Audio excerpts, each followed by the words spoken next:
And now for scripture reading. Psalms 36, 5 through 10 of the NRSV version. A reading from Psalms 36, verse 5 through 10.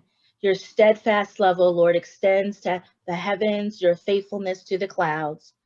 Your righteousness is like the mighty mountains, your judgment like the great deep. You save humans and animals alike, O Lord. How precious is your steadfast love, O God. All people may take refuge in the shadow of your wings. They feast on the abundance of your house, and you give them drink from the river of your delights. For with you is the fountain of life. In your light we see light. Oh, continue your steadfast love to those who know you, and your salvation to the upright of heart.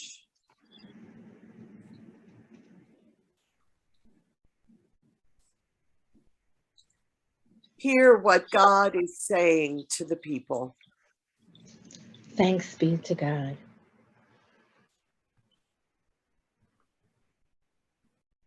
It's an honor to be here today. I'm really excited about it, and I thank Dr. Williams and the worship committee for your invitation and for the hard work that you put into the service.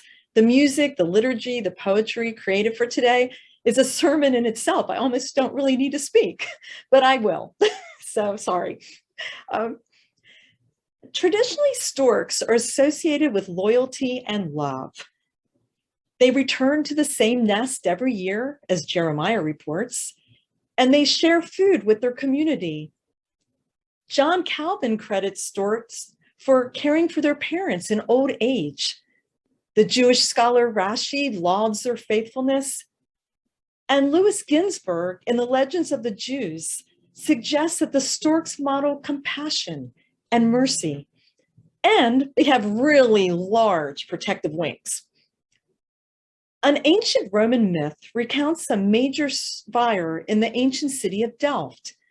A mother stork and her wee ones are caught in the midst of destructive flames. First, she tries to get them away from the fire. And when this is futile, she faithfully and lovingly refuses to leave and places them under her outspread wings, under the wings of her covenant love. Although the word for stork does not occur in Psalm 36, it gives us the same image of covenant love.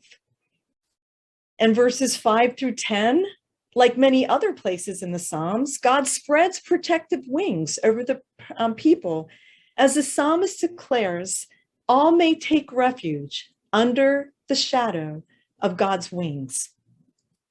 The psalm continues by suggesting that these wings of protection come in the form of the power of covenant love modeled by God toward us. And in this psalm, we are called to do likewise. Covenant love is all over this psalm, and it's highlighted through these 6 verses, because in these 6 verses, we have 4 covenant words. And I know you studied these with my esteemed Hebrew Bible colleagues, Dean Lovelace and Dr. O'Brien. So you should know these. These covenant expectations illuminate God's character and what God expects from us as part of God's covenant community. First, the psalm praises God's truthfulness and faithfulness, the emunah, traits not quite present in our current political situation. Second, in verse 6, the psalmist lauds God's righteousness, tzedakah, and in that same verse acknowledges God's mishpat, translated as justice or judgment, depending on which side of justice you're on. Mishpat appears over 400 times in the Hebrew Bible, and that emphasizes how absolutely important justice is for God's community. Justice and righteousness are often paired together, like we see in Amos's prophetic words, let justice roll down like waters, and righteousness like an overflowing stream. These are the same words that are inscribed in granite at the King Center in Atlanta, and those that he used in his speech from 1963. Justice and righteousness both emphasize the prophetic call to stand up to systems of power and oppression, those that exploit people and all of God's creatures and circumvent resources, those that circumvent resources for their own benefit, which causes harm, corruption, and violence.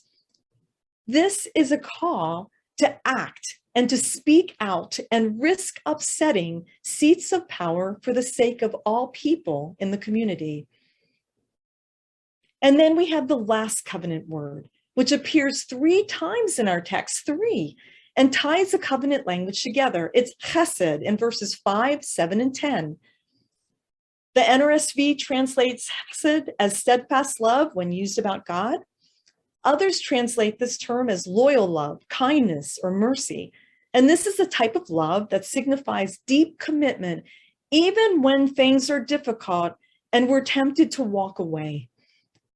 On a human level, chesed is modeled by Ruth, who stands loyally beside Naomi and cares for her and provides for them both new possibilities of life. Perhaps it's the same chesed or loyal commitment that gives the stork who stands by its community its Hebrew name, Chasadah, which is related to the word hesed. So that's where storks come in. So what does it mean to be under the wings of covenant love? There is refuge and protection in God's covenantal love and community that it creates. The text, in a way, gives us a template for the beloved community that Dr. King, whose life and work we celebrate this week, worked to create.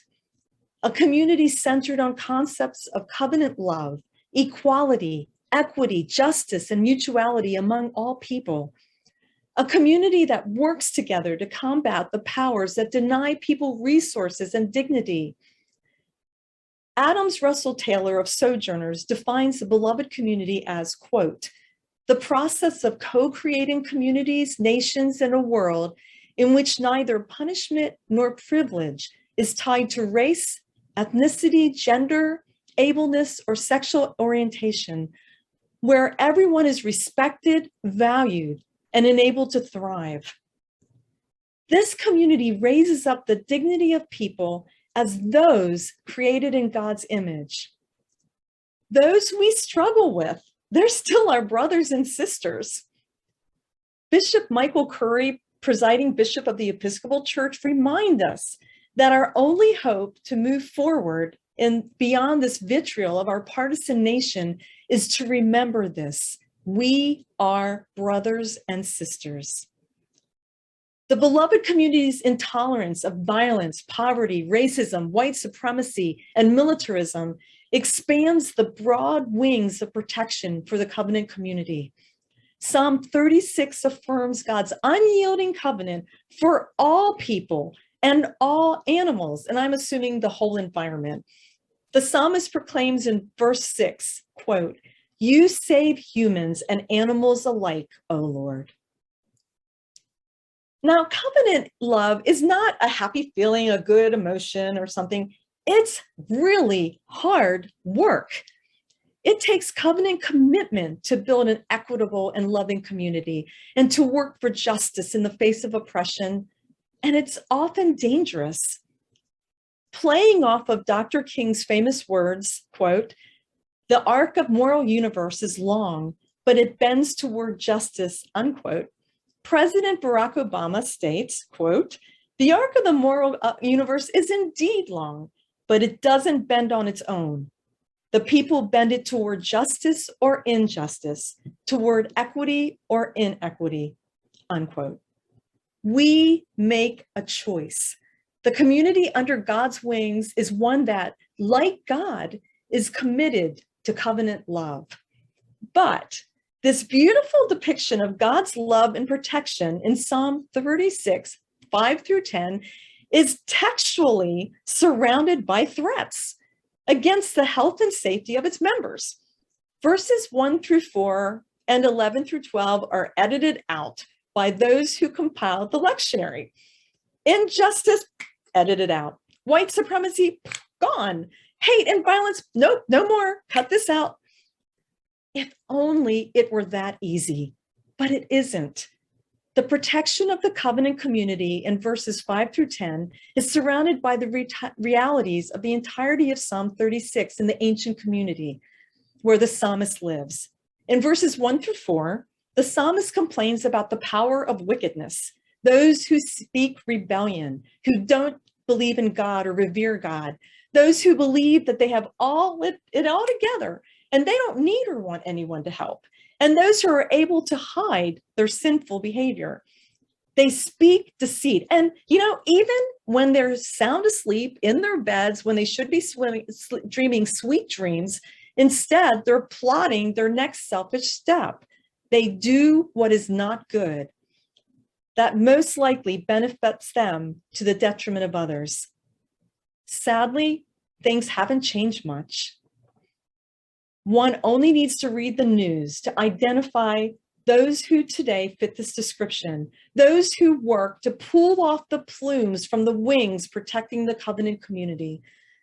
We can all think of examples on the local and national level. But before we start pointing fingers at each other, and trust me, my pointer finger is up and ready, the psalmist raises a really important truth in the last line of verse 11, one we should take to heart. The psalmist appeals to God for strength to remain committed to the ethic of the community. Do not let the hand of the wicked cause me to wander. The psalmist is aware that it is possible for those who are committed to God's community to be drawn away. Some of us have more luxury to walk away than others who experience the violence of injustice day after day after day. Again, enacting God's covenant love, it's hard work, and it means letting go of some of our self-interest, our power, and our privilege for the betterment of the entire community. Pulitzer Prize-winning journalist Nicole Hannah-Jones reminds us that in 1967, a couple years after the 1964 Civil Rights Act and the 1965 Voting Rights Acts passed, Dr. King noted that the struggle for genuine equality was just beginning. Passing these acts, so extremely important as it is today, didn't cost the power structures a single dollar. But the cost of eradicating poverty and providing quality education would be vast. Dr. King warned that some of the community's allies would most likely lead the movement because the economic cost was just too great. To provide community with God's wings of covenant love, we need to continue to live into that covenant. Like verse 11, Dr. King recognized that we can be drawn away from the vision of the beloved community. In a prayer collected by Lewis Baldwin, he prays, "We have all often lived by our own selfish impulses rather than by the life of sacrificial love as revealed by Christ. We often give in order to receive. We love our friends and hate our enemies. We go the first mile, but dare not travel the second. We forgive, but dare not forget. And so, as we look within ourselves, we are confronted with the appalling fact that the history of our lives is a history of an eternal revolt against you. But thou, O God, have mercy upon us." Unquote. In God, there is great mercy, and God's protective wings have a long span. The psalmist powerfully proclaims, God's steadfast love reaches way up to the heavens. God's faithfulness extends to the last visible sign on earth, the clouds. God's justice extends down to the deepest depths. There is no place on earth, no place in heaven where God's covenant love and protection is not available.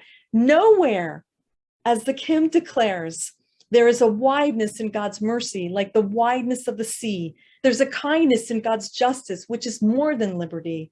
For the love of God is broader than the measures of the mind, and the heart of the eternal is most wonderfully kind. The psalmist makes it abundantly clear that God will not abandon us in this work, and will gather us back under God's wings if we wander away. Further, there is hope in knowing that things are in God's hands and that this work of community building centered in covenant love is the work of all of us, many before us and many more to come. And oh, what a community it is.